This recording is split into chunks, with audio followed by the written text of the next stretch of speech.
Hello guys, welcome once again to my channel. आज हम subject signals and systems की first unit introduction of signals and system का first topic study करने वाले हैं, जिसका नाम है classification of signals. Now signal का फर्स्ट क्लासिफिकेशन है कंटिन्यूस और डिस्क्रीट टाइम सिग्नल। सो पहले हम इसकी डेफिनेशन पढ़ लेते हैं। Signal that varies continuously with time is known as continuous time signal. इसका मतलब क्या है? जो सिग्नल जो कि टाइम के साथ कंटिन्यूस हो। अब यहाँ पर एक एग्जांपल है, इसको देख के समझते हैं। ये सिग्नल माइनस इन्फिनिटी से प्लस इन्फिनिटी तक जा रहा है और ये कंटिन्यूस है, मतलब यहाँ कहीं भी ब्रेक नहीं है। अब यहाँ पर हमें क्या मिलेगा? We get the finite value for every instant of time. मतलब किसी भी इंस्टेंट ऑफ टाइम, मतलब किसी भी टाइम पर आप इसको देखोगे तो हमें फाइनाइट वैल्यू मिलेगी। फाइनाइट वैल्यू क्यों मिलेगी? क्योंकि ये कंटिन्यूस है। अब सिमिलरली ये भी एक कंटिन्यूस सिग्नल है। क्यों कंटिन्यूस सिग्नल है? क्योंकि ये भी मतलब इसकी भी फाइनाइट वैल्यू हम किसी भी इंस्टेंट ऑफ टाइम में बता सकते हैं। ठीक है। अब सिग्नल्स में आपको ध्यान का रखना है एक्स टी, जो कि क्या है? एम्पलीट्यूड। एम्पलीट्यूड कहाँ तक जाता है? एक्स टी तक जाता है और ये यहाँ टी रहता है। Now discrete time signal. Discrete time signal is not defined at two successive samples. It is only present at several instant of time. अब इस फिगर को देखते हुए समझते हैं कि यहाँ पर हमें क्या मिल रहा है? सैम्पल्स। इसको क्या कहेंगे? सैम्पल्स। वर्टिकल लाइन जो आप देख रहे हैं उसको सैम्पल्स कहेंगे। अब डेफिनेशन के हिसाब से क्या है? दो सक्सेसिव सैम्पल्स के बीच में डिस्क्रीट टाइम सिग्नल डिफाइंड नहीं हो सकता। Let us assume this is one sample and this is the another sample. So इन दोनों के बीच में हम डिस्क्रीट टाइम सिग्नल डिफाइन नहीं कर सकते। अब क्यों नहीं कर सकते? Because it is only present at several instant of time. मतलब कुछ ही ऐसे टाइम रहते हैं जहाँ पर सैम्पल्स प्रेजेंट रहते हैं। जैसे कि आप यहाँ देख सकते हैं 1 पर प्रेजेंट, 2 पर, 3 पर, और नेगेटिव एक्सिस में भी -1, -2, -3, -4। सो इस सिग्नल को क्या कहेंगे? Discrete time signal. Classification of signal is deterministic and non deterministic signals. और नॉन डिटर्मिनिस्टिक सिग्नल्स को रैंडम सिग्नल्स भी कहते हैं। सो इसकी डेफिनेशन देख लेते हैं। Such signals whose mathematical equations can be written are deterministic signals. अब ये कौन से सिग्नल्स होंगे जिनका हम मैथमेटिकल इक्वेशंस लिख सकते हैं? मतलब कैसे? ये एक साइनोसॉइडल सिग्नल है, इसका हम मैथमेटिकल इक्वेशन लिख सकते हैं। ये कॉस ओमेगा टी, ये साइन ओमेगा टी, आपने पहले भी पढ़ा होगा। मतलब इसका इक्वेशन कैसे बनाना है, तो इसको क्या कहेंगे? Deterministic signals. अब इसका अपोजिट कौन सा सिग्नल आता है? नॉन डिटर्मिनिस्टिक सिग्नल, जो कि रैंडम सिग्नल है।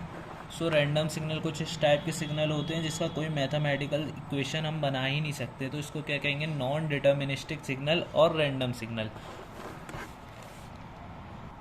Now the third classification of signals are periodic and non periodic signals. Those signals which repeat itself after particular interval of time are called periodic. अभी क्या कहना चाह रहा है? यहाँ आप डायग्राम देख सकते हैं, ये साइनोसॉइडल सिग्नल है। इस सिग्नल से हम समझ सकते हैं दो सिग्नल विच रिपीट इटसेल्फ, मतलब क्या होगा? ये साइनोसॉइडल सिग्नल है और ये पर्टिकुलर इंटरवल ऑफ टाइम में रिपीट हो रहा है। यहाँ आप देख सकते हैं कि ये 0 से 2π तक जाएगा और फिर से यहाँ से रिपीट होएगा, मतलब ये रिपीट होते जाएगा, तो उसको क्या बोलेंगे? Periodic signal. अब नॉन पीरियोडिक सिग्नल क्या होते हैं? जो रिपीट नहीं होते। मतलब ये एक आप सिग्नल देख सकते हैं जो कि नीचे जाते जा रहा है, तो इसको क्या कहेंगे? नॉन पीरियोडिक सिग्नल, क्योंकि ये रिपीट नहीं हो रहा है। Here we can see that the periodic and non-periodic signal may exist in continuous and discrete time signal. अब कंटिन्यूस और डिस्क्रीट टाइम सिग्नल आपको पढ़ा चुके, तो उसमें आप देख सकते हैं कि मतलब ये जो पीरियोडिक और नॉन पीरियोडिक सिग्नल्स हैं वो कंटिन्यूस में भी एग्जिस्ट कर सकते हैं और डिस्क्रीट टाइम सिग्नल में भी। अब कंटिन्यूस में कैसे एग्जिस्ट करेंगे? If x t equals to x t plus t zero, where t zero क्या है? T zero is a fundamental period, it is a fundamental period. So अगर इस फॉर्म में अगर वो इक्वल है, अगर एक्स टी इसके इक्वल है राइट हैंड साइड के, तो वो क्या होगा? फॉर कंटिन्यूस टाइम सिग्नल होगा। और उसका जस्ट अपोजिट अगर ये अनइक्वल है, मतलब x t is not equals to x t plus t zero, then it is not periodic. लेकिन यहाँ पर किसकी बात हो रही है? फॉर कंटिन्यूस टाइम सिग्नल की। अब हम देखेंगे डिस्क्रीट टाइम सिग्नल में कैसे एग्जिस्ट करते हैं। सो कुछ इस टाइप का सिग्नल बनता है जहाँ आप देख सकते हैं कि सैम्पल्स है और सैम्पल क्या है? एक पर्टिकुलर टाइम में रिपीट हो रहे हैं। यहाँ आप देख सकते हैं कि ये एक पूरा सैम्पल है और नीचे एक सैम्पल है जो कि बन रहा है एक साइकिल।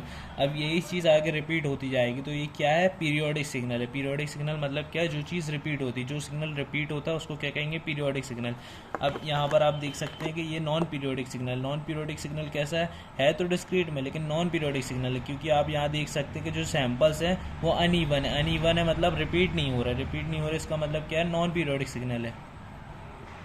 अगर हम इसकी इक्वेशन देखेंगे तो उसकी भी सिमिलर इक्वेशन रहेगी, जैसे कि एक्स एन, वहाँ पर एक्स टी था। टी क्यों था? क्योंकि कंटिन्यूस सिग्नल था, और यहाँ पर डिस्क्रीट है तो एक्स एन आ जाएगा। तो x n equals to x n plus n not, where n not is the fundamental value और पीरियड। ठीक है। अब हम देखते हैं कि discrete time signal non periodic कैसे है। नॉन पीरियोडिक में क्या इक्वेशन बनेगी, x n does not equals to x n plus n not.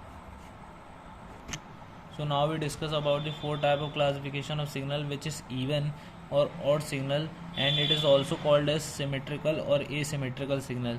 So अब क्या होता है ये मैं बता रहा हूँ। सबसे पहले condition for symmetry, symmetry means even signal. Even signal की क्या कंडीशन रहेगी, क्या रहेगी, x t equals to minus of x t, मतलब जो एम्पलीट्यूड ये रहेगा वो minus of time, time means this axis, this x axis में टाइम लेते हैं, टाइम डोमेन आता है।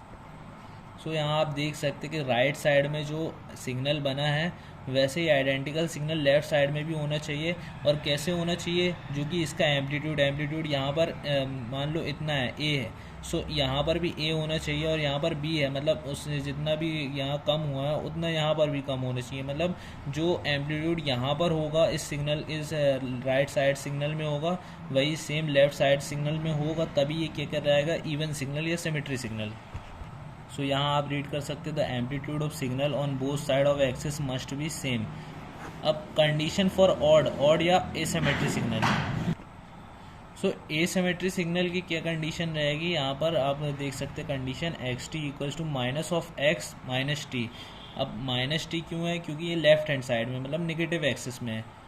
सो सिग्नल्स आर इन्वर्टेड। अब यहाँ देख सकते हैं कि ये सिग्नल है और ये इसका इन्वर्ट हो गया मतलब उसका उल्टा सिग्नल यहाँ से फ्लो हो रहा है। सो यहाँ आप देख सकते हैं एम्पलीट्यूड, लेट अस सपोज ये एम्पलीट्यूड ए है और उसके नेगेटिव एक्सिस में उसका इन्वर्ट में यहाँ पर माइनस ए होगा, और जो कि सेम होगा यहाँ पर भी, जितना एम्पलीट्यूड था उतना एम्पलीट्यूड हमें यहाँ पर भी मिलेगा। तो इसकी क्या मतलब ये कंडीशन सेटिस्फाई हो गई, ऑड एसिमेट्री सिग्नल इसको कहेंगे।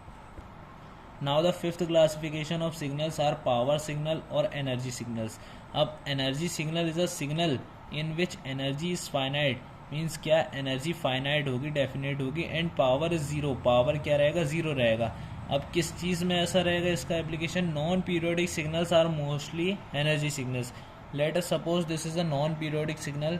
अब इस नॉन पीरियोडिक सिग्नल में क्या, एनर्जी फाइनाइट रहेगी और पावर जो है ज़ीरो रहेगा। वो कैसे रहेगा, क्योंकि हम यहाँ देख सकते हैं कि इस स्लांट हो रही है, यहाँ पर ज़ीरो तक जाएगा, आगे तक जाएगा तो यहाँ कहीं ना कहीं इस लाइन को टच करेगा जो कि यहाँ कर रहा है, तो इसकी पावर जो हो गई ज़ीरो हो गई और इसकी हम एनर्जी बता सकते। तो इसको कौन सा सिग्नल कहेंगे, इसको कहेंगे एनर्जी सिग्नल। एनर्जी सिग्नल क्यों कहेंगे, क्योंकि ये नॉन पीरियोडिक सिग्नल में ही मिलता है हमें energy signal. Now power signal is a signal in which energy is infinite and power is finite. Mostly periodic signals are power signal. अब periodic signal power signal क्यों है, let us suppose this is a periodic signal. Why it is known as periodic signal, because after a particular interval of time it is getting repeated.